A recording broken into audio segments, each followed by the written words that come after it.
Hi, I'm Michael, and this is California. And tonight, there's been some interesting developments within the stimulus check negotiations. This is because as the back and forth of the negotiations go, it still seems like one by one, Democrats, Republicans, and the White House are getting closer and closer on what they can agree on. Oddly enough, around the post office. Additionally, this week there are calls from the House lawmakers to expand the Pandemic Relief Oversight Committee to include more people of color and women. This would ensure the needs of diverse communities across the country are met and that equitable and appropriate relief is available to them. And finally, one state, that's Oregon, is providing its own mini stimulus checks of $500 to its residents. So tonight we are discussing the Oregon State stimulus checks, the calls for more diverse pandemic relief oversight panel, and how the post office may be the key bargaining chip to getting stimulus checks into the next stimulus package. Now this is your 5-minute nightly dose, so let's make this quick. But before we do that, if you like this information, if you find it interesting, if you find it helpful, please don't forget to like and subscribe. That way you can get updates when our newest and most informative videos become available. First, tonight we're going to talk about the state of Oregon, because the state is offering mini stimulus checks to its residents who qualify. So for those folks who are living in Oregon, the state will be offering a $500 stimulus check on a first-come, first-served basis to Oregonians. The stimulus check will be a one-time relief payment that is funded through a public-private partnership, primarily made up of the state and some regional banks and a credit union. The state anticipates that 70,000 Oregonians will be able to apply and receive the $500 stimulus check.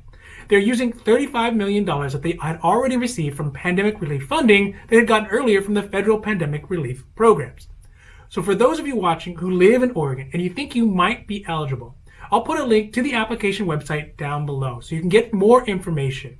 Now, keep in mind that each organization will have different application procedures, but from the looks of it, most of them will require somebody to come in person to do one of the applications in their locations. So if you live in Oregon and you meet the eligibility requirement, you'd want to go to the site and see what you need to do to be able to get your application submitted sooner rather than later. Now, for the ongoing stimulus package negotiations. There has been a fight over the last week or so over the post office, of all things. Initially, the Democrats had requested $25 billion to assist the USPS run its day-to-day operations, as well as have enough resources for the expected increased usage of their service during this year's election season. Inversely, the White House and Republicans have been trying to defund, or at least to some degree, disable the USPS from being able to function properly, in the hopes of stifling the increased number of people who would have access to voting if there was an increase in the availability of vote by mail.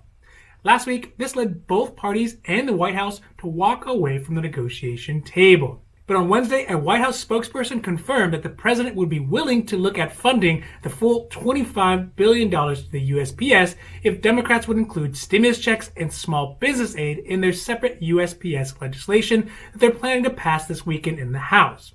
The White House press secretary said, "We're certainly open to looking at the $25 billion, but we would want to include in there relief for the American people." Lastly, this week, 20 House lawmakers have called upon congressional leaders to expand the Congressional Oversight Commission that was created to oversee the pandemic relief efforts. These members of the House are asking that the committee be expanded to include a more diverse group of individuals.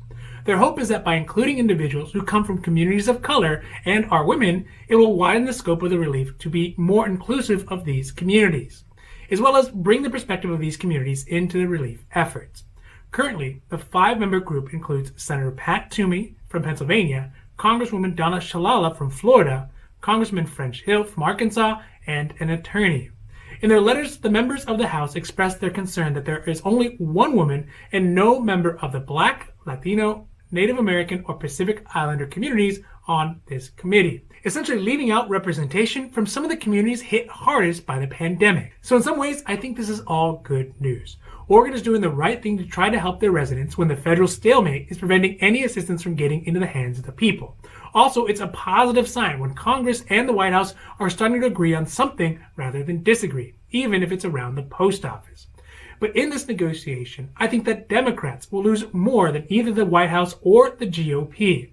This is because their whole negotiating position is strengthened by things like the stimulus checks and unemployment benefits. These are the things that everybody likes. So if they take these things out of the mix by including them in a separate legislation, it'll mean they won't have much bargaining power when it comes to getting the big stimulus packages passed. So we'll have to see how this pans out. But I still believe it's a good sign that they appear to be at least finding more common ground, which if all goes well, will lead to another stimulus package. This has been your 5-minute nightly dose, and I hope that you found it interesting or helpful or at least useful. And if you did, please don't forget to like and subscribe. That way you can get updates when our newest and most informative videos become available. Also, we here at Carelifornia, we know health insurance. So if you have any questions about your health insurance, leave them down below. We'll be happy to make a new video or a new post as soon as we can. Now, other than that, I'm Michael, and this is Carelifornia, wishing you a happy, healthy